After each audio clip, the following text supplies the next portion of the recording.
I think everybody can hear me, correct? Okay. And then too, just to let you know, I do have a visual impairment. So sometimes when I'm working with a laptop, trying to look at my notes, I do get a little lost. So just be patient, and usually I can always tell who are patient people and who aren't. But if you feel the need to yell out a word or something because you think that that's the word I'm going to say, feel free to do it. I don't have a problem with that. And so today's presentation is, as Mary Beth said, going to be pretty much an overview of what signs to look for and what you need to do if you're concerned about yourself or other people, and then what the stages are for Alzheimer's disease, and then definitely about communication, which is definitely one of the most important parts when it comes to supporting a person with dementia. So just a little bit about the Alzheimer's and Dementia Alliance. We are a local nonprofit. We work the south central part of Wisconsin. We 11 counties that we serve, and we do all sorts of care consultations, family meetings, and our main goal is to definitely educate everyone who is in a dementia journey, and also make sure that those that are supporting the person with dementia really understands that what's happening to the person is something that they cannot control or change. And so those of us giving the supports do need to understand that and try to figure out how hopefully we can adapt to the situations and change, because that does make it a lot easier of a journey if you do understand those parts. And we also do have support groups and monthly education programs in the different counties that we serve. And we work with the professionals in the facilities, at the clinics too, helping them understand dementia. Many times if they're having a situation that they have never maybe encountered before, or they need some help with problem solving, they do give us a call. And then we do, ask them what were the issues and then try to help problem solve that too. And then we do have a public policy director that does work on statewide related dementia issues. So that's a little bit about us. And then today what we're going to cover then are definitely the items listed up there. And I think I already goofed a little bit, thought I covered that. But so it will be dementia, which is the causes, the warning signs, and the diagnosis. And I would talk a little bit about the impact of Alzheimer's disease, risk factors and stages, and then again what you can do. And I know from the experience that my brothers and I had, our mother passed away before our dad, and once our dad was diagnosed, we decided that if our mother were still living, she'd want to keep our dad in our parents' home as long as possible. So because of that decision, I have 4 brothers, 2 older, 2 younger, and I'm the middle child, and I'm also the one that lives in Madison, although there's an older brother that lives in Madison, but they kind of decided she should be the primary caregiver and that. And so definitely we learned a lot about the journey and many times made many, many hundred mistakes, but once we kind of understood it and what our goals were for our dad to stay in our parents' home, and once we realized we were the ones that really needed to understand and get ourselves educated, then it really became a much easier journey for us, which we definitely did appreciate. Okay, so as you can see, estimate people with Alzheimer's. 5.3 million Americans currently have Alzheimer's. This number could more than double by 2050. And there's 120,000 diagnosed people with Alzheimer's disease. So this is only the statistics for Alzheimer's disease in Wisconsin. And again, I repeat, diagnosed. There are many people that are not diagnosed. So the statistics on how many in Wisconsin is definitely higher. Then there's 16,000 in south central Wisconsin. And there is 1 in 8 over the age of 65 are diagnosed.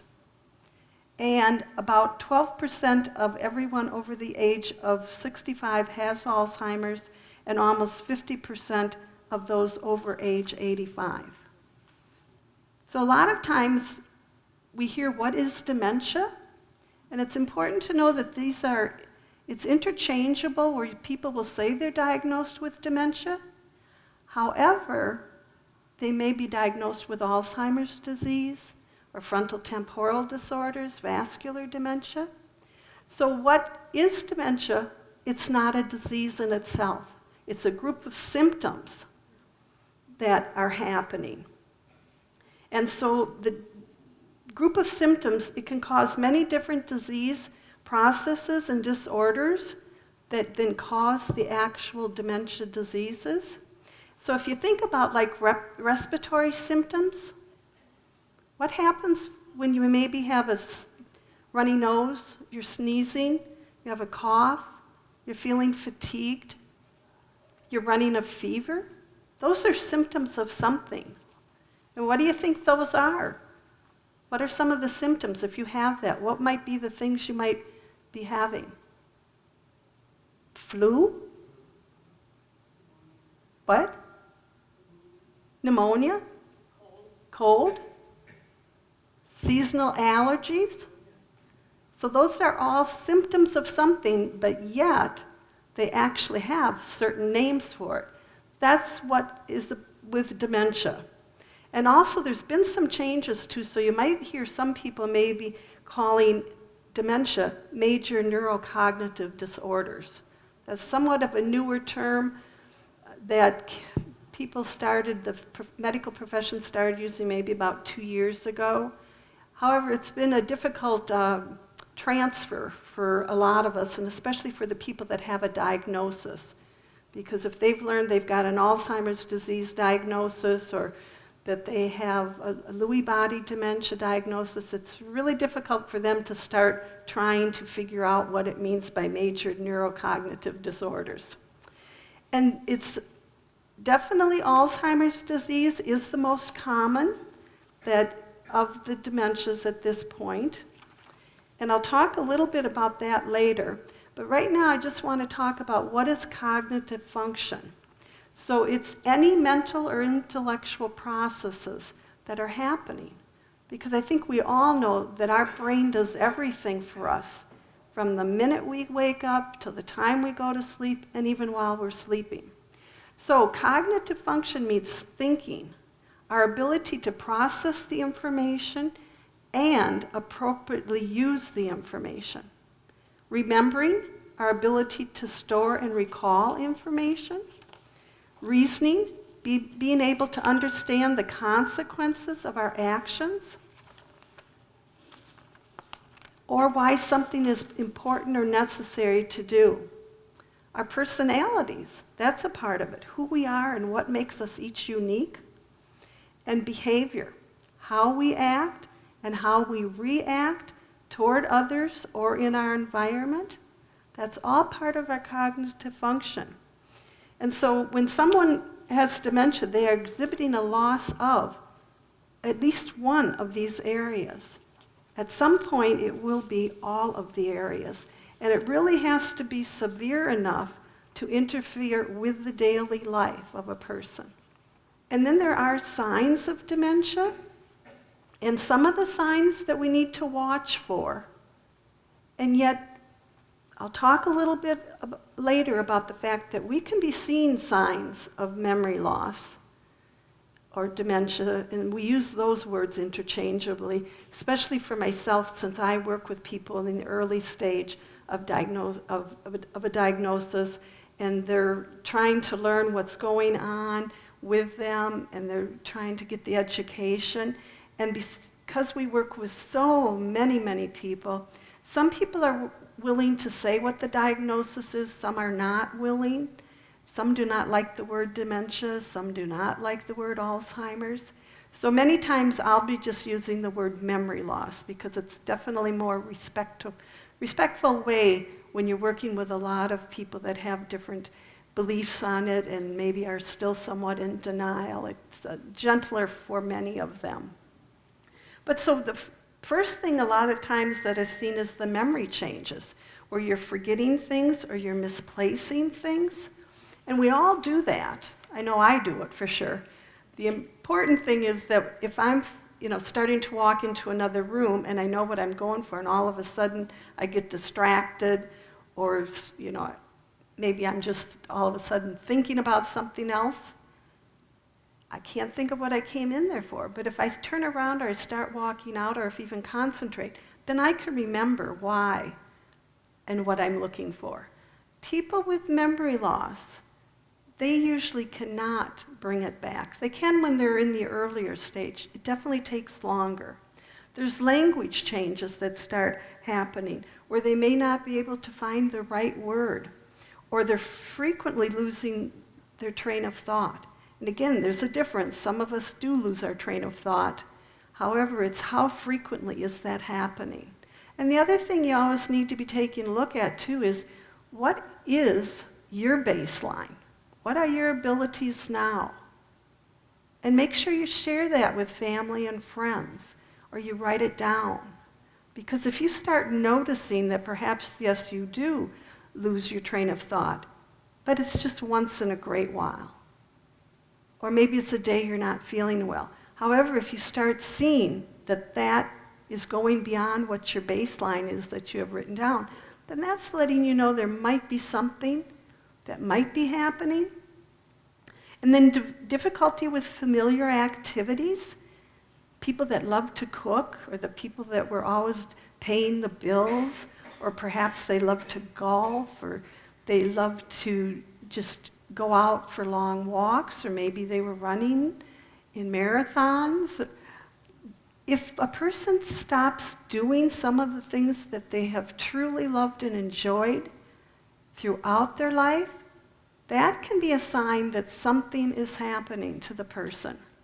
A decline in judgment, those are definitely things that we need to watch for, because one thing we noticed with our dad, and yes, we knew he was still grieving the death of our mother, but over about a year's period, we thought, well, this is interesting. He's not, getting a little bit better, that he's still doing some things that just judgment-wise we kind of wondered about. And so a sighting person came over to the house and all of a sudden talked my dad into siding the house. Well, that had been resided maybe about 2 years before.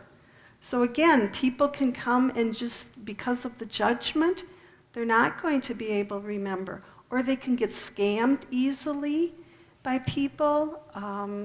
The credit cards can be dangerous for people with memory loss issues if they definitely are having the damage in that area to not think it through. Or any of the marketing calls, too.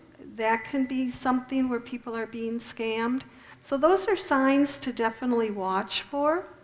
And then there are other signs too. Disorientation to time and place.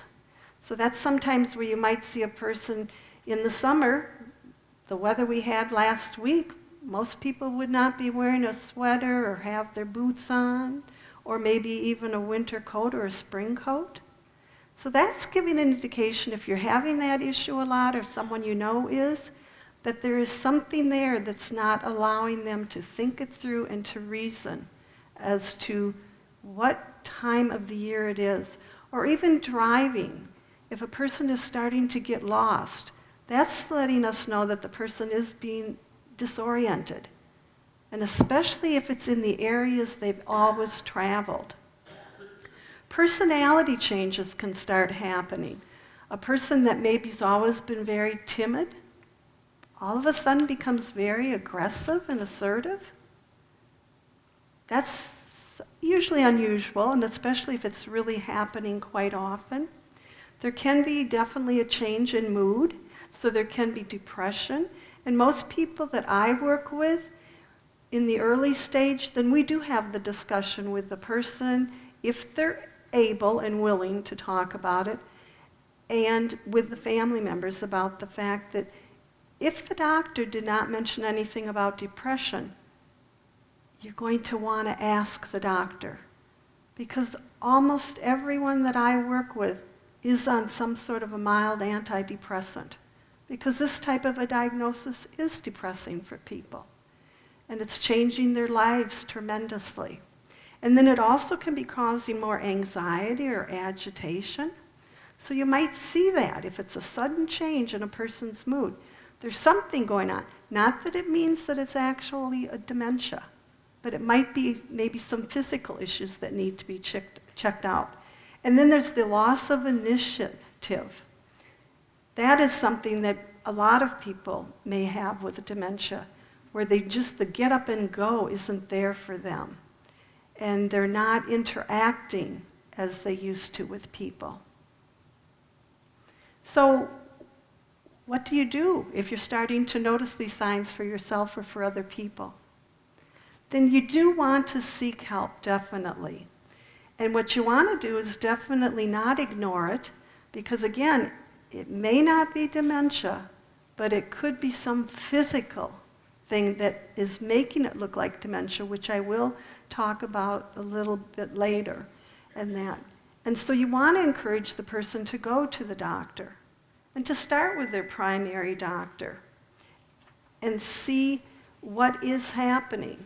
And the important part definitely with going to the primary doctors, something that we learned with our dad, and he went to what is really one of the best, which is the UW Geriatrics Memory Loss Clinic.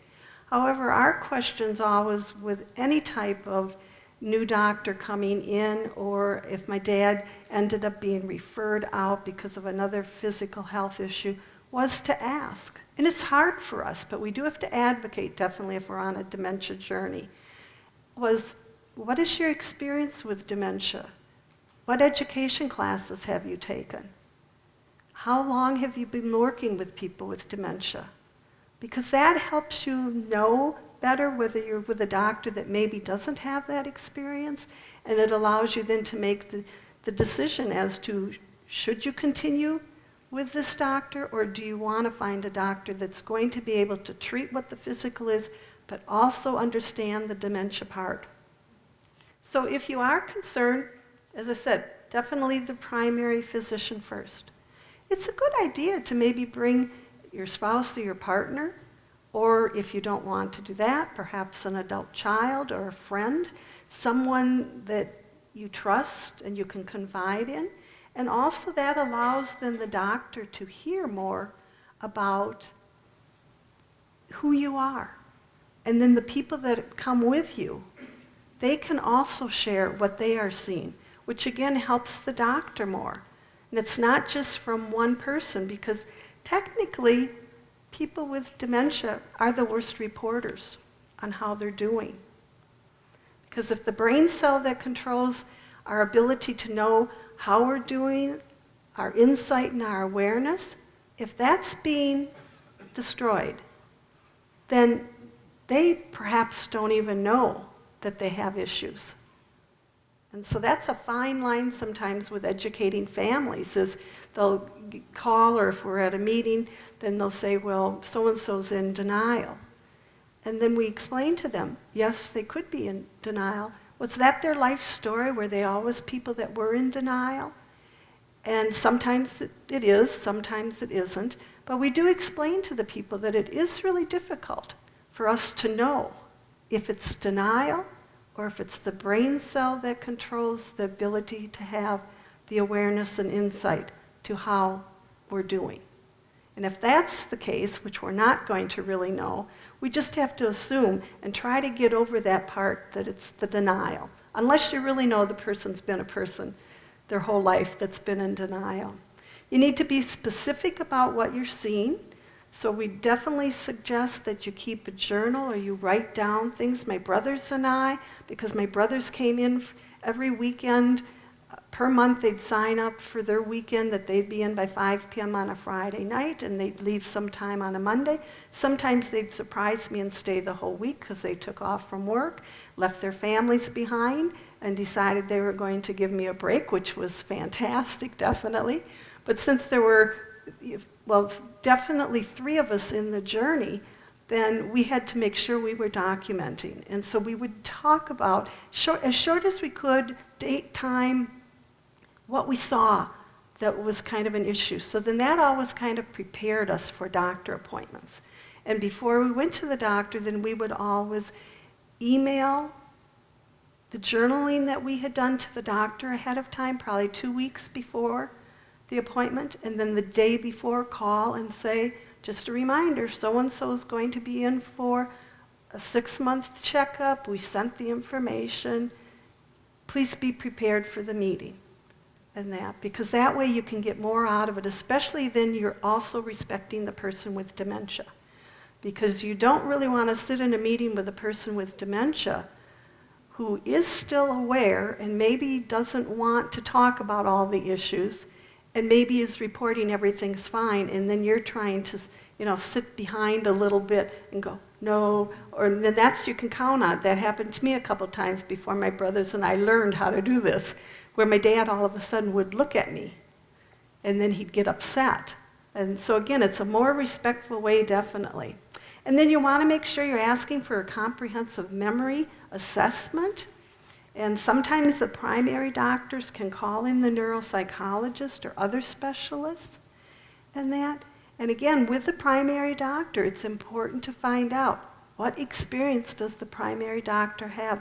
I work with so many hundreds of people that many times I'm hearing that the doctor first just said, well, that's part of normal aging. You probably really do not want to hear that if you really feel that there are some issues that are changing, and they're changing more than the norm for other people with normal aging. And then there's, again, the memory assessment specialists are out there now too. So when my dad was going through the journey, it was a struggle because there wasn't the training and the education that the medical field is getting nowadays. So it's much easier to hopefully find the connections that you need. However, we still do have a lot of people that do come to us and let us know that they're frustrated because they're not connecting with the right doctors. And then a complete cognitive evaluation, and the important part to know is there's no test at this point that really says, yes, a person has dementia. The way you can definitely figure out and know as close as possible is through a brain autopsy after the person passes away. That's a personal thing for the person with dementia and definitely for the families. And so it's something to always think about. And with my dad, he agreed to a brain autopsy, and so we did definitely know 100% that it was Alzheimer's disease once they looked at everything that the brain was showing. And that. But again, nowadays, it's 90 to 92% accuracy when you're going to the doctors that have the dementia specialist, when you're going to the doctors at the memory loss clinics. That's what they're averaging. So it's definitely better than when my dad was diagnosed, which was at about a 50%. So some of the things you're going to want is to make sure you're aware of is the medical history, because they are going to ask that. They are going to just keep asking and asking, hopefully to find out what is your medical history, and they're going to also be asking about what your mother's medical history, your father's medical history. Personal interview, again, they're going to ask everything they can to find out about how the person's changing.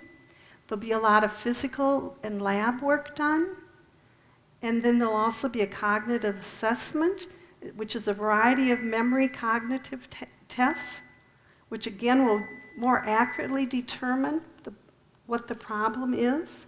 Then there'll be a functional assessment, and that's when they're going to try to determine what activities or tasks you can still do and what it is you're having struggles with.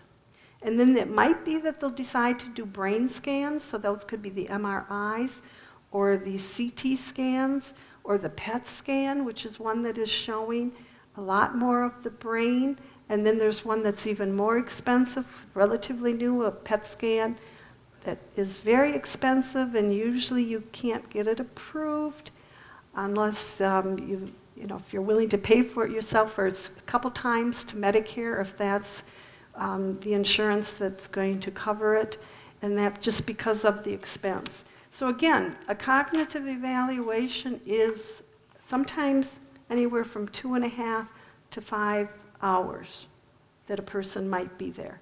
And sometimes if you know that the person might not be able to deal well with that, then definitely negotiate. Talk with the doctor about, well, can this be done over a 2-day period?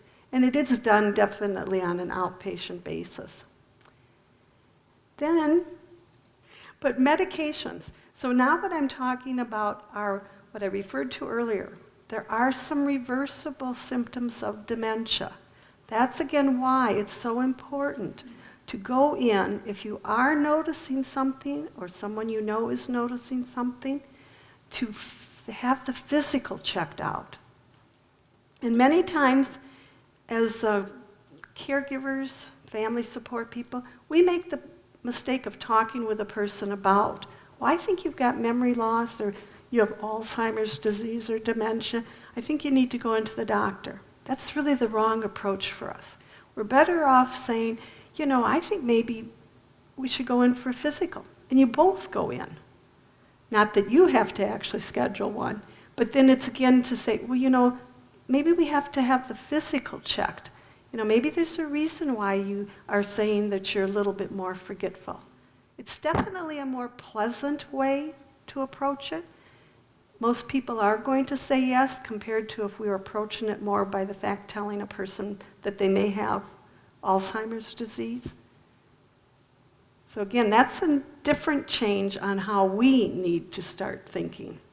So medications, and this includes the over-the-counter, all prescription, and maybe even the ones that are more nutrients. You want to make sure that you're checking all of them. And that's because there can be side effects to the medications. There can be drug interactions going incorrectly. There can be the medications maybe are not being taken correctly by the person. There can be drug toxicity. So again, those things need to be checked out. And if it turns out that it is something with the medications, then probably the person, once that's found, there's going to be improvement in the areas they were having trouble with. Definitely depression, as I mentioned before. Depression, if you're not affected by memory loss, people with depression, they feel sad, their energy is sapped, they don't really want to do a lot of things, they're forgetful, they're not able to concentrate as much. As I say some of those sound like signs of people with memory loss. But again, if you get on the medication for depression, you're going to see an improvement. There's medical problems that also can exist for people. So that's the endocrine disorders. I don't think I'm saying that right, but it's thyroid dysfunction, it's the kidneys could be, that's the metabolical disorders, so kidney failure, dehydration, uncontrolled diabetes, and then heart and cardiac, vascular disease. Those are things that if a person is having those issues, again, knowing that and treating it, their memory loss signs are probably going to almost discontinue. Then hearing and vision problems. I can speak for definitely the vision problems. I know what it's like with my fact that reading normally with small words is very difficult for me. But also it is sometimes navigating. I have to watch closely if I'm going down the steps. If they don't have the yellow strips or something, then I know I need to hang on, because visually I'm not going to be able to react as quickly as what my feet are going. So it's important to address those issues. Same with hearing. If you have hearing issues and you're not wearing the hearing aids, that's going to make it look like that person's not understanding. You maybe are responding to a question that you really did not hear correctly. So we need to be on top of that. There's nutritional deficiencies too, which is lack of vitamin B12 and folic acid. People that I know that originally came to the Alliance because they thought they had memory loss issues, they did not receive the information they really felt that they should have from their primary doctor, and then in discussion with them it was saying, well, you may want to actually find a dementia specialist And we always do ask, did you actually go through a complete physical where they were looking at these items? And I do have a handout back there that lists all of them. So we're always giving the people that. And then it's just wonderful when we get a call back from them saying, it was a deficiency in vitamin B12. I've been on it for 2 months. I'm doing so much better. That's what we definitely like to hear. And then it can be brain injury too. And everybody's probably heard about the concussions with the professional football players and the fact that they do, now some of them are coming down with Alzheimer's disease. It's important that we are aware if we've ever had an accident such as a fall where we lost unconsciousness, because there is a possibility that could lead to some memory loss, or even brain tumors. And then also infection. Illnesses can make it look like we're a little bit out of our ability to reason and think and process. And that can be pneumonia. If you've ever had pneumonia, I've never had it, thank goodness, at this point, but I know from people that have had, they talk about how they just felt so out of it, they weren't able to think. Urinary tract infections, that's definitely one that is very, very bad for people, where you just lose a lot of your abilities to think and the pain with it. It is tremendously worse for people with dementia, because they may not even get the brain cells telling them that there's pain. They may not have any idea what's going on. Their personalities can change from a quiet person to a very angry person within a day or two. And then there's also high fever can cause. Has anyone ever had a high fever? I remember having one, and boy, I really thought I was out of it. And then alcoholism is something too, because alcoholism does cause temporary confusion. If a person's been drinking for years and years and years and are alcoholics, if they stop drinking, then there can be some improvement for them. However, there is actually alcohol dementia. And so sometimes that is one that definitely goes a little bit different for the person, and definitely if they do get diagnosed with alcohol dementia, then the first goal is to make sure the drinking stops. Because the damage that has happened to the brain, once they stop, that's where it stays at usually. It doesn't progress like the others definitely do. And I think I'm going to have to click again. Irreversible causes of dementia. So those are actually the dementia diseases. So Alzheimer's disease is definitely one. As I mentioned, it is the most common at this point. Then there's vascular dementia, which is the blood supply to the brain. It's interrupted by some blockage or disease. And usually those are the mini strokes that happen to people. The vascular dementia is one that if a person does have the mini stroke, they get on the medication. If it's working for them, then usually they stay balanced for a while until there's maybe another stroke. Sometimes it can be a couple years before there's another stroke. When there's another stroke, then they take a step down. Then they tweak the medications, and then they balance out again. So it's not as fast of a journey as what Alzheimer's disease, which I'll show you a slide in a few minutes about what that looks like. Then there's the dementia with Lewy bodies, which is sometimes mistaken for Alzheimer's disease at first. That's what they're diagnosed with. However, as it progresses more, and especially those of us that work with the early stage people at our alliance, and we get to know the people, then we do start noticing it's going different than what a person with a diagnosis of Alzheimer's disease usually goes. And that's where they can have extreme confusion, but then they can have such clarity, it's unbelievable. And so they could have a week or so of good clarity, and then they bottom out, and they are so confused.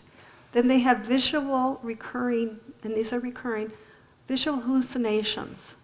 They may say to you that, oh, look at those cute little children sitting there in the back of the room. And they're actually seeing that. And a part of what we need to learn as the support people For us to say to a person that's having a visual hallucination, well, there's no little kids back there. Most chances you're going to irritate the person because that's the reality. So what we need to do is, oh, thank you for pointing that out. You don't have to say, yes, I see the children. But it's acknowledging that the person has told you something. Because ignoring people with dementia as they're speaking is very hurtful and can also cause agitation and irritation for them. And then also what sometimes my colleague and I, what we would usually notice is if all of a sudden the person started having some of the Parkinsonian symptoms, such as maybe they were shuffling as they walked, and especially in the early stage. That's unusual to see if it's a true Alzheimer's disease diagnosis. Or their body is more stiff, or they may start having tremors. And then there's the frontal temporal dementia, that's the front part of our brain, and that's the area where we make our judgments, and it's the area where our language is, and our personalities are there. And so when that area is starting to be somewhat affected, then you see some real changes definitely in the personality. Or they might be one of the people I work with who was diagnosed about 55. He had spent $40,000 of his savings and plus his wife's savings to somebody in Africa and that. So that's when you can start seeing some different things happening. And usually the diagnosis for the frontal temporal does seem to be happening to people that are in their 50s and early 60s and that. And another difference with that is too that the diagnostic tools are so much better nowadays that a lot of people with the frontal temporal disorders, especially the behavior variant one, which is where if they ran over the family dog, they would show no remorse. They would not even care because that's a part that's affected up here. And so the things that sometimes we used to see is where people were being diagnosed with mental illness. Now, because of the diagnostic tools, people are now being diagnosed with frontal temporal disorders. So that's like sometimes you might see people that are being inappropriate in social situations. That can happen. And so again, there is a fine line now definitely between mental illness and a diagnosis of a frontal temporal disorder. And then there's many other conditions too that cause dementia. And too many to go into definitely. But the next slide then shows you what does happen with the dementia. And so you can have where the person's not having any issues, but then there's a slight recline, and then it's where there's MCI, which is called mild cognitive impairment. That's the precursor now for about half of the Alzheimer's disease. But then with the Alzheimer's disease, it's just a steady, slow progressing downward, where you're in early, moderate, or we call it early, middle, and late. This one says mild, moderate, and severe. So I'm just going to talk a little bit about mild cognitive impairment, which has also now been somewhat changed to a different name, which is mild neurocognitive disorder. And that means that the person's memory loss is greater than you would usually expect with normal aging. So there's more issues happening for the person. But they have no other cognitive problems. It's just that memory loss part. So that's one where people can stay in the mild cognitive impairment area for the rest of their lives. A small percentage might improve, and then over 50% it does go into Alzheimer's disease, is what the physicians definitely believe. So what is Alzheimer's disease? So Alzheimer's disease is a progressive degenerative disease that does definitely worsen over time. There's a gradual onset, and it just doesn't happen overnight or within a few weeks.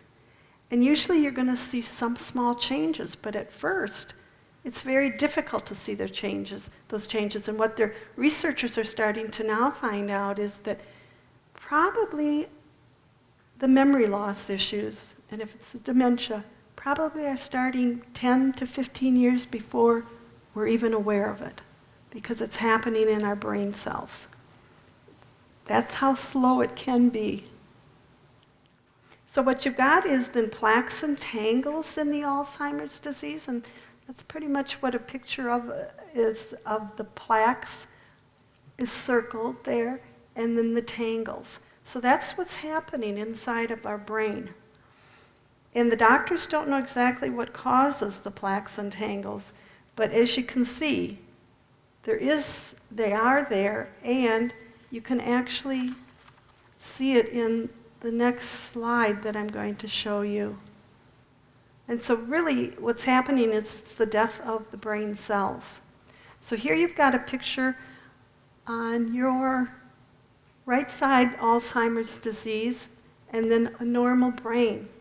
So as you look at them, do you see something that looks a little different? What would be some of the different parts that you're seeing? Less volume? The folds of the brain. Okay, thank you. Right. And so it also looks as if the brain is shrinking. There's definitely more spaces or holes in the brain. To me, I always talk about the normal brain looks like a nice white cauliflower to me. And after a few days, what happens to that? It starts shrinking, it gets a little brown, there's holes starting. That reminds me somewhat of what happens to an Alzheimer's brain. And then this is a cross-section of the two brains. And again, you definitely see how it's definitely pulling away. And again, these hopefully start illustrating more about why the person with a dementia is changing. It's because of what's happening in their brain. And again, they can't control it. And at this point, there's no cure for it. So a little bit on the risk factors for Alzheimer's. Definitely age, and that's probably the best known risk factor. Alzheimer's doubles about every 5 years after age 65. So at 65, there's so many people. At 70, there's so many people. It can be family history, that if you have a close relative with Alzheimer's, you're probably likely to develop it as well, and definitely more than those that do not have it in their family. Now, definitely for my brothers and I, we're aware that our grandmother, our dad's mother, had Alzheimer's disease, and her youngest brother had Alzheimer's disease, and our dad had Alzheimer's disease. So there is a component there in our family and that. So again, we're all very much aware of it. Again, you have to have humor in a dementia journey. I think that's how my brothers and my dad definitely got through, is that my parents did teach us to have humor. And so sometimes there is a discussion on which one hopes the other one gets the Alzheimer's disease, if it is going to be in our sibling part. And that. And then there's a genetic component, definitely, which is the hereditary part. And those are actually based on genes for people. And that. And there's a very rare familia type of Alzheimer's that is throughout the world, and they've been able to diagnose that gene. And in that case, usually you're going to have the people coming down with Alzheimer's disease under the age of 65. And if they have 5 siblings, there's probably 3 siblings that will come down with Alzheimer's disease under the age of 65. And then there's the genetics. I did head trauma with loss of consciousness. Already somewhat discussed that, but again, all of the NFL football discussion and the players wanting some kind of insurance coverage is a good thing for them to have, because they are going to be affected more so than what we're aware of. And those of us who are Green Bay Packers fans, if you follow everything, you know that Brett Favre does have some memory loss. And again, that's from years of playing football, definitely. Maybe a little bit of drinking at one point when he was younger, but he did stop that. But so again, it's important to make sure that we are aware of any time. If you're in an accident and if you lose your consciousness, then definitely make sure you're aware of that and you're letting your doctor know that.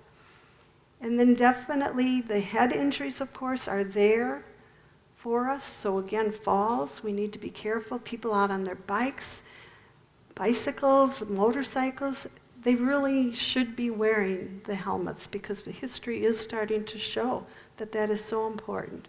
And then something that probably within the last 8 years was discovered, that there's a heart and head connection. Medical profession a little bit slow to catch up on that. They were more on the heart connection and that. But it is our head and our heart. They're connected. Our brain is nourished by a rich network of blood vessels. And that needs to keep happening for everyone. And that's why we need to make sure that, if you have high blood pressure, if you have diabetes, if you've had a stroke, make sure those all are being managed correctly, and high cholesterol, because that does affect that heart and head connection. And then the other part is Down syndrome, that there are probably half of the people diagnosed with Down syndrome do come down with Alzheimer's disease, or possibly a dementia of some sort. And of course, the reason that that's really been discovered over the last 10, 15 years is the fact that people with Down syndrome are living longer compared to when I was younger, a cousin who had a Down syndrome child, about 20 years old. I'm also a case manager for 8 clients that are developmentally disabled that live in the community and supported by Dane County. And a couple of mine are Down syndrome. One of them did come down with Alzheimer's disease and that. But again, for that person, it was more around that 50 to 60 area because of the fact that they are living longer now. Then the important part is current treatments, what's out there. So there are medications that are there. However, the medications do not cure. The one thing that we hope is that they stall it a little bit. However, the medications work differently for each person. Some people can have some horrible side effects, which means that it's not worth it for them to take the medication. For some people, it does work. Doctors will say it might help you. Doctors usually, many of them don't really believe in it, but yet they will prescribe it and that. And sometimes they'll say, well, maybe we'll give you 3 months to 6 months where it will somewhat stall. Anecdotally, for those of us who do work with the people in early stage that are diagnosed, we do see that for some people it does work longer. Because I have some people that come to a cognitive stimulation program that I do, and some of them have been coming for 3-4 years, and they're still considered early stage. So they're getting a benefit of something.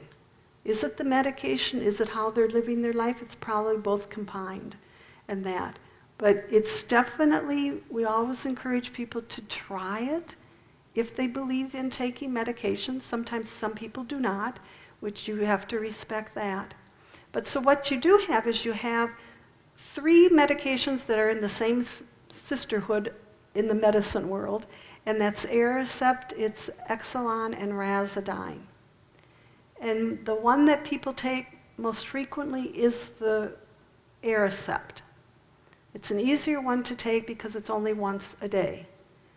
And people should take it during the day because there is side effects for people. Sometimes doctors will prescribe that in the evening. And probably within a month or 2, we get calls from families saying the person's having hallucinations. And the first question we will ask is, well, are they on Aricept and when are they taking it? And the answer is yes to Aricept. They're taking it in the evening. And we say, call the doctor and say you want to try it in the morning. And the people will call back and say in a couple months, the hallucinations have stopped. Hallucinations are a part of dementia diseases, however, usually not when it's early stage and they haven't had any hallucinations. Then we always kind of take a look at the medication. And then sometimes people will take the Razodine because maybe the Aricept did not work for them. And there's also the Exelon, which does come in a patch, which people have told us that when they've switched from the Aricept to the Exelon patch, they feel that that helps the person's anxiety and agitation, which then they can take the person off that medication that is helping the person maybe reduce their anxiety and agitation. So again, that's just again what families report to us, and it's just anecdotal. However, our belief is the families usually do know a lot about this. And then there's the non-pharmacological medicines that people can definitely use. And again, those are sometimes it can be the health medications more. And then there's also the education part, finding out how to support a person with dementia, finding out what are those effects of dementia on the person. Because without really knowing the effects of the dementia, it's going to be a more difficult journey for those of us who are the support people. Because then we're not understanding what's happening to the brain. And then there is also another one that people are using, and that's called Namenda. And that was approved by the Food and Drug Administration for people in the middle to late stage. However, doctors are prescribing that to people in the early stage. Some doctors will, because the Aricept, Exelon, and Razodine works on a different part of the brain. It's the chlorhysterine inhibitors. The Namenda works on the receptor part of the brain. So some doctors believe that you should try both because that's two parts of the brain that it might be helping. But again, it's not at this point approved by the Food and Drug Administration and that. And then, any questions on this part so far? Yes. Yes, no, there are generic brands to the medications. Aricept is known as Donzapril. Razodine is known as Remenil. And the Exelon is kind of Resperol, something like that. But if you do have a question, definitely give us a call, and we can let you know which ones. But you definitely do want to ask the doctor for the generic because the others are very expensive. So with the information I've given you so far, I'm going to go now into the important part.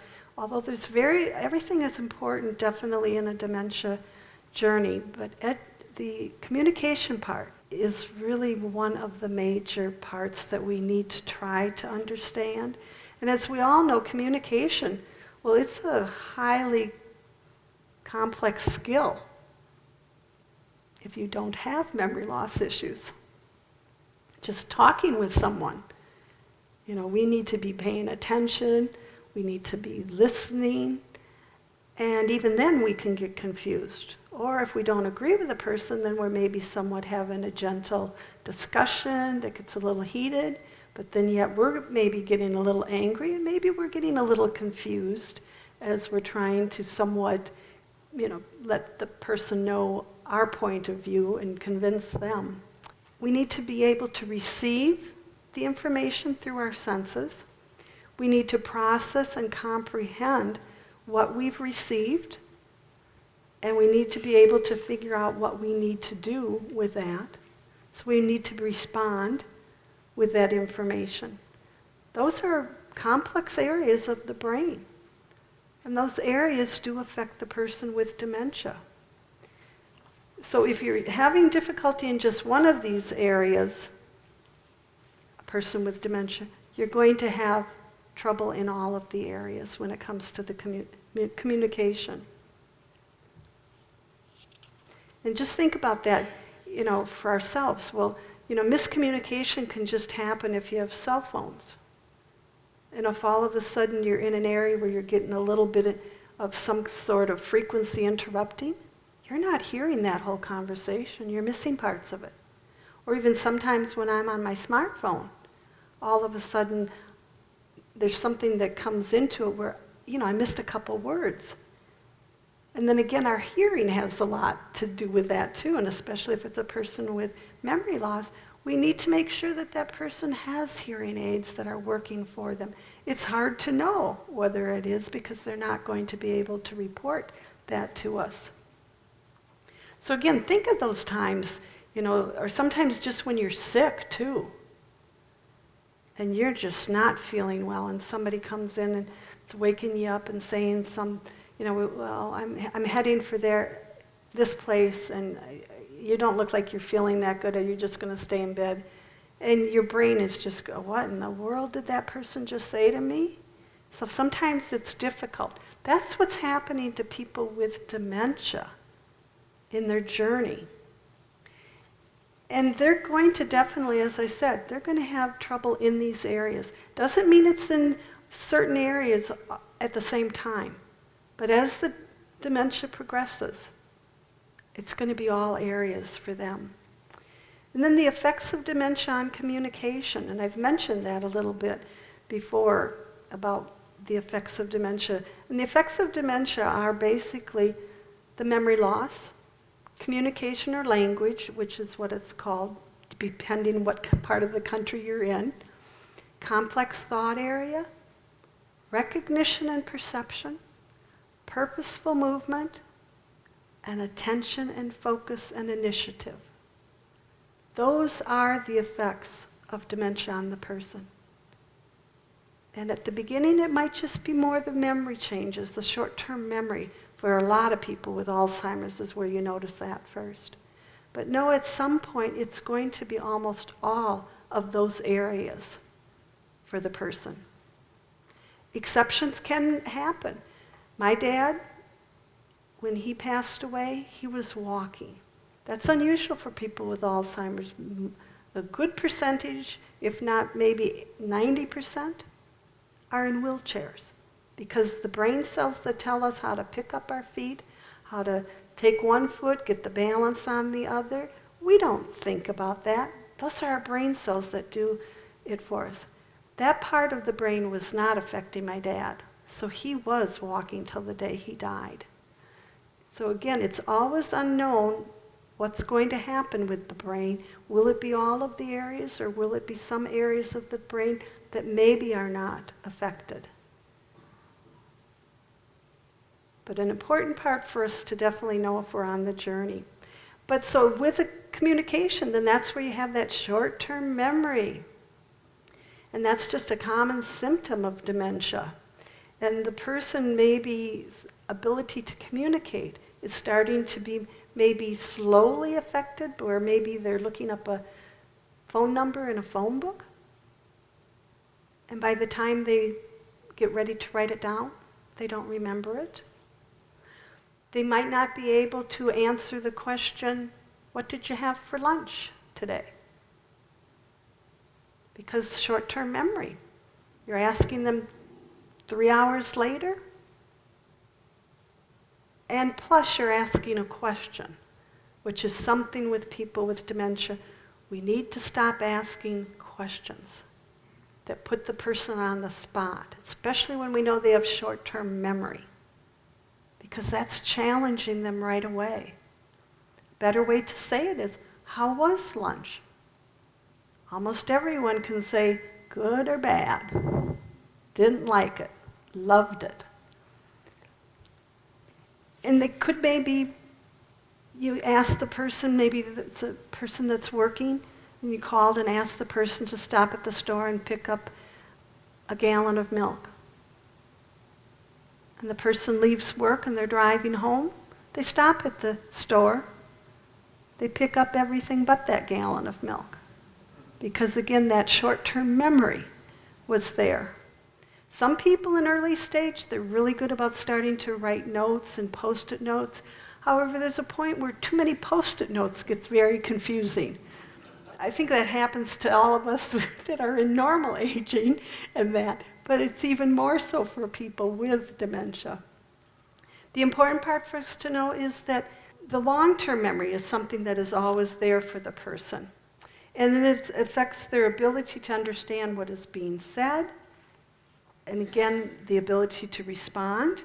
And they may have difficulty finding right words. And that's such as somebody might come up to you and say, I want to write something down on that paper, but I don't know what the thing is. And they can't come up with the word pen or pencil. So that can be an issue. Another thing that does affect people is the environment in communication. And that, so we need to make sure that we're aware of certain things that might be affecting the person, such as the brightness in an area. If they're seeing shadows and you're trying to talk to them and you're in front of a window where there's glare, they're not going to be able to probably actually focus in on what you're saying. And if the television is on and the telephone, there's somebody talking on the telephone and you're trying to talk to the person, that's going to cause them to be more confused. And again, you're not going to get that person's focus at all. And again, those glasses and hearing aids are very important for people with the diagnosis. And we need to also be very mindful of too many people being around. And especially in this picture, where you've got the sun coming in and you've got a child there. Sometimes children can be very much too stimulating for people with dementia. And even family parties can be too much for people. So we do need to make sure that we're tuned into how many people, and sometimes maybe deciding it's better. With my brothers, what we did is somebody would come in on the 23rd with the family, somebody on the 24th, somebody on the 25th, just because to have all the family together with our dad was too stressful for everyone. So in the early stages, what you might start seeing is that we need to just keep it simple with our sentences, and we maybe need to make them definitely shorter. And we need to make sure that we give the important information first, because if it's going to be too wordy, they're going to get lost. And we need to be patient and not rush people, because remember, their processing ability is slower than ours. So we need to give them the time. And if we start rushing them, then we're causing more emotions for them, which is going to make it more difficult for them. They're going to feel anxiety, maybe get more confused. We need to watch the abstract concepts that we're saying to people. If you're wanting somebody to maybe get into the car, you're going to want to be maybe more aware of not saying hop into the car. A person with dementia may take that literally. So it's probably better to say get in the car. And they also maybe need to have us paying attention to their facial expression, their body language, their tone of voice. People in the early stage miss a fourth of the words said to them, so a fourth of the words said to them.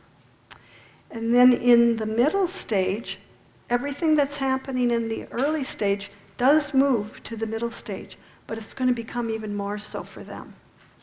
And we're going to need to slow down a little bit more. We're going to have to simplify offering choices. Sometimes if you're going out to a restaurant, it's a person, even sometimes the late early stage, that if they're starting to have trouble with a menu, then maybe it's best for us to have the conversation of, wow, the roast beef looks great today. Oh, the chicken, this is what's on the chicken. To somewhat guide the process if the person is having trouble with the choices. And again, definitely we just have to be keeping it as simple as possible. We need to be positive at all times. And it's using familiar words for the person is really important as we go through the journey. Because if it's using our words, that's going to be more difficult for them to understand. Because at some point for people with dementia in this journey, to learn new things is very difficult for them.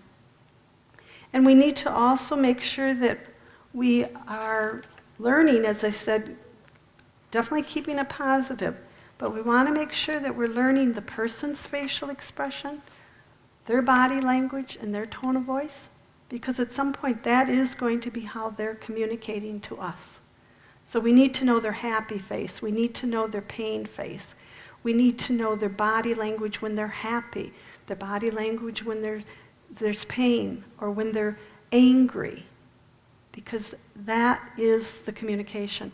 But with knowing theirs, we have to be very much aware of ours, because people with dementia, once it progresses into the middle stage and definitely into the late stage, it is pretty much our facial expression, our body language, and our tone of voice. So we have to be careful. And we're human. There's no way we can do this right. We're going to make many, many, many errors.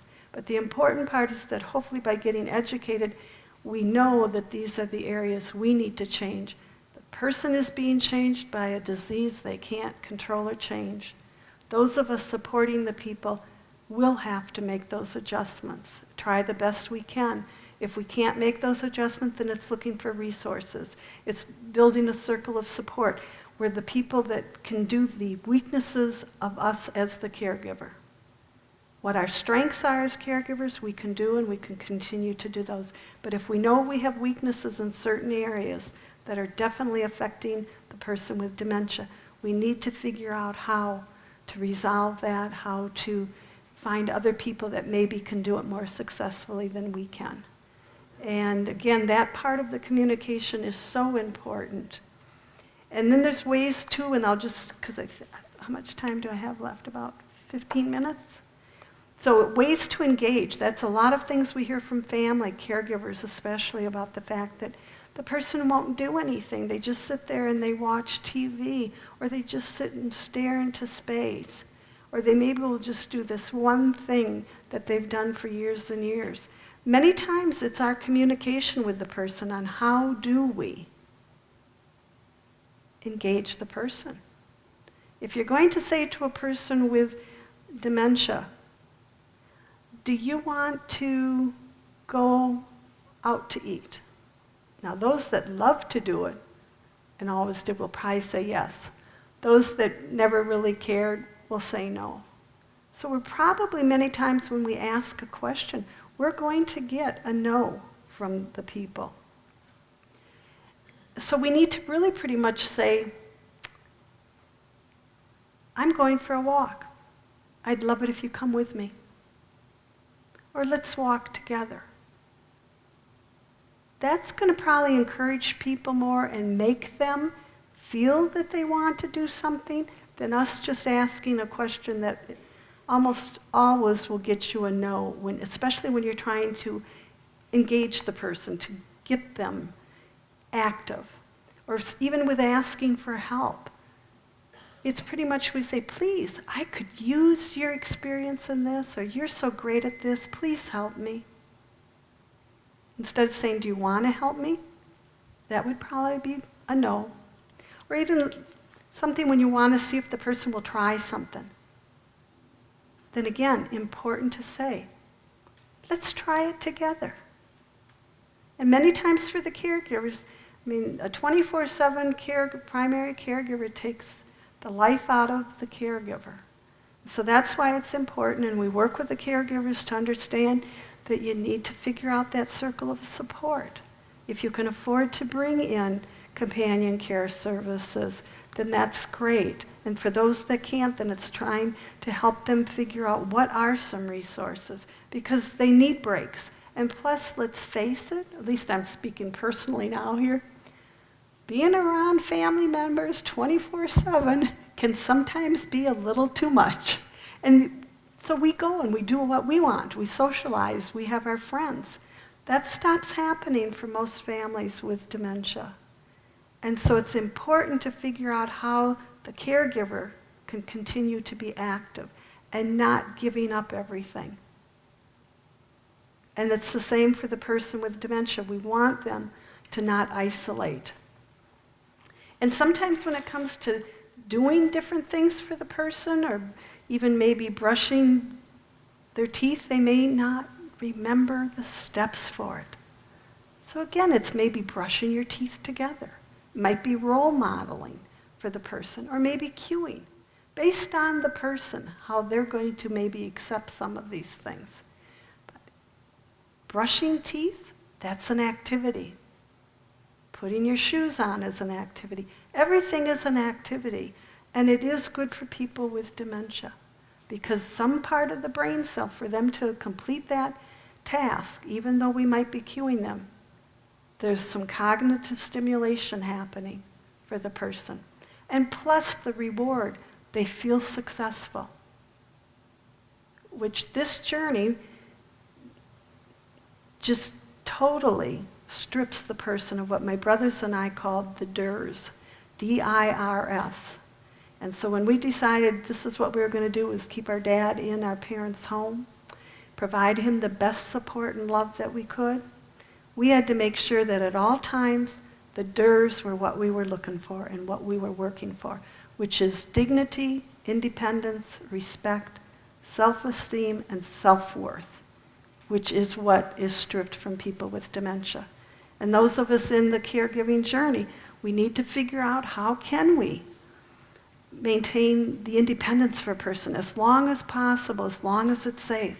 Not strip it immediately because that's what's happening. But again, we need to get educated on all those parts of it for people. Then don't argue, criticize, or correct, because you're never going to win a battle with a person with dementia. And that's where we need to actually go into the person's reality. If a person tells you that, oh, I just saw my mom, and we had a wonderful discussion, and it was a great lunch, and you know the person's mother's been dead for 10 years, it is best to go where the person's at. Tell me more about your lunch. Because for us to tell a person with dementia, well, your mother's been dead for 10 years. What are you talking about? That's setting the person up right then and there for anger, confusion. That's that person's reality.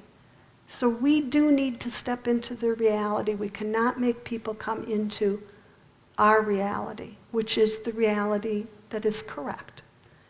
So again, we need to validate. So sometimes even trying to validate the person is maybe just repeating back what they said. If maybe they say, I don't like it here. You don't like it here. And then you try to distract. Because for most people with dementia, by not letting them know they've been heard, does cause those emotions, those additional emotions of more confusion, more anger, more agitation, more feeling of the lack of confidence. When that starts happening, we are adding more confusion to a person who already lives in a very confused world. And that. So again, if the one thing when it comes to the communication with people, and you're thinking, now what did she say? Definitely that word validating. A lot of people will get a little bit, into the fact that, you need to do white lies. My brothers and I, we always called it creative thinking. Once we realized we could not give our dad the facts because he wasn't going to be able to understand it, nor was he even going to follow most of what we said, then we just creatively thought of ways to bring in supports. He did not know, who the people were, that maybe they were from a companion care agency. But it was whatever we could do to actually make him buy into really what was really best, because he did not have that ability anymore. And in the late stages, then know that it's just so important. Again, it's reading their body language, because if they're in pain, you're going to see something in their face. But again, we need to know if it's that, or is it a hungry look?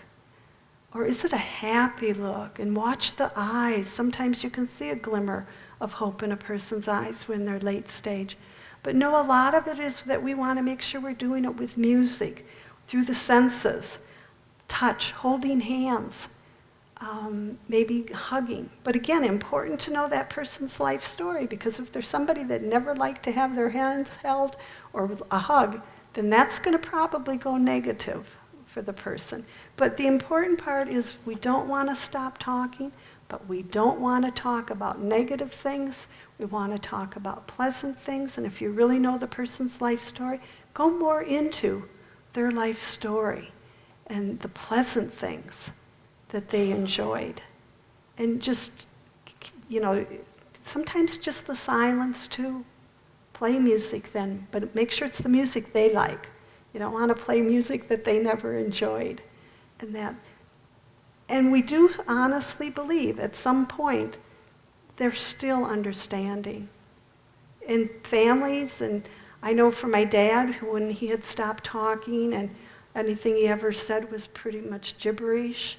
One day one of my brothers stopped in where my dad was living, because we did move him into a facility once it became more safe for him. And my dad all of a sudden said to my brother, "This is the best living yet." Which did let my brothers and I know we made the best decision, because we actually moved him out of the city of Madison to a fantastic facility in the Twin Cities where one of my brothers lived, or still lives. But to know that, it just let us know that, we had made a wonderful decision. So again, there is something even at the end of life that we still can connect with a person. And then the rest of this is just about, again, what can you do? It's getting educated. It's making sure that the doctors, the medical team are aware of the person's life story. And that goes into when people move into facilities, because we need to really know the person, who they are, what they liked, what their professions were, their hobbies, because those are the areas that we can almost always connect with a person that has dementia. So any questions? Yes? Can you repeat the DERS again? She asked if I could repeat the DERS. So the DERS are dignity, independence, respect, self-esteem, and self-worth. And there are ways as caregivers, but again, it's a lot through education. It's going to support groups. It's, talking with people that are knowledgeable in the area about how we can really help the person have that quality of life. And do what you need to do for them, keep them safe, but keep them active as long as possible, and do some kind of cognitive stimulation. That is really important. And then towards the end of the slide, there is a slide on maintaining brain health, which is so important for everyone. So the handout there tells you what foods to eat and exercising and that, because hopefully at some point, that will start helping people more as they try to figure out what causes the dementias. And then know that for people with the dementia, it is great for them. There are people I work with in the early stage that do feel they're doing a little bit better because they've maybe gone to a healthier diet. They're out there walking. Doesn't have to be a lot. It can be 30 minutes, 5 days a week. And there's a benefit to that. And it's important to try to keep active. And again, caring for yourself if you're a caregiver, and for all the family members too. Any other questions? Oh, yes. How can you remember all of this? Good question. Well, the different resources are definitely, you can always give us a call at the Alliance. We can go over things, or even like with your PowerPoint, as you're looking at the slides, you definitely don't have the in-depth notes that I was talking about, but definitely give us a call. We have a support email that you can email if you prefer email, or just, reading books or anything like that. But definitely if it is actually what I was talking about, know that you can definitely give us a call. Because it is a lot, and it's something throughout this journey. You learn every day as you go through it as a primary caregiver, as a family member. And we learn from our mistakes, and again, know if you are caregivers or if you know somebody that is entering into the dementia journey, that don't be afraid. Get educated about it. Ask questions, know that you're going to make mistakes. I'm never going to tell people the 1,000 mistakes I made, but my goal was always to learn from each mistake. And an important part when you're working with people with dementia is when you're reading their face and you see they're getting upset and are angry, or they're getting irritated, and you know that you feel that you're spiraling, things are out of control, know that we as the support people, we need to learn to back off. Leave a room if we can, as long as the person's safe. Because the more we go at it, the more we're going to spiral, and definitely it's going to be worse for the person with dementia. And again, is it important that we make the point that we win the battle of the argument? No. Because the person, it's their reality. And we do need to live in it and enter it whenever there are things going on or they're telling us things. So anything else? Yes? How do you know when it's time to move a person out of their home and into a facility? Very good question. And we do have a handout on that, so if it's something you're interested, you could just, email me or call our main number, which is on our information. But it is pretty much where you want to take a look at, is the person safe at home? Do you have to make some modeling and remodeling decisions to keep the person safe? Does the person sleep on the second floor? Because at some point, most people with dementia have trouble with the steps. They become dangerous for a person. It is taking a look at what's happening to the caregiver. A lot of times the decisions are made because the primary caregiver can no longer do it. Because there's the exhaustion factor, there's the health issues for the primary caregiver. So it's looking at those items, and it's also looking at what is the person getting at home. Is it really just the primary caregiver and the person with the dementia? Probably not a lot of cognitive stimulation. So perhaps moving in to a facility, and the one qualifier there is you want to make sure it's a dementia support facility and that they train their staff on things we've talked about here. And that, because again, there are some facilities that say they support people with dementia and their staffs are not well trained. Those cause other issues and that. But I think I'm a strong believer in, and it's just because it happened in our family, once the primary caregiver starts asking, is it time? And it's just because it's going on in your brain, that's something to start taking a look at. Because there's something that's telling you. Be it something you're seeing for the person, or the fact that there isn't interaction and they need more cognitive stimulation. There are some people that have moved from their homes that have blossomed when they've gone into good facilities with good dementia supports. And the family members can't believe it. So there's so many different parts of it that you want to take a look at, but it is really those basic items on the safety for the person, the health of both people, the cognition, what's happening to the caregiver. Is she isolating? Is the person isolating? Can the caregiver keep doing it? So I hope that helps. But again, just give us a call. If you've got email, I can email out the is it time for facility care handout that we have that you can just check off the boxes. Anything else? Well, thank you all very much. And again, just know that that's what we're here for, to answer any questions, calls, emails. We do family meetings, care consults, and our goal is really to help educate the people on the journey and to know that it can be a successful one if we learn how we need to support a person.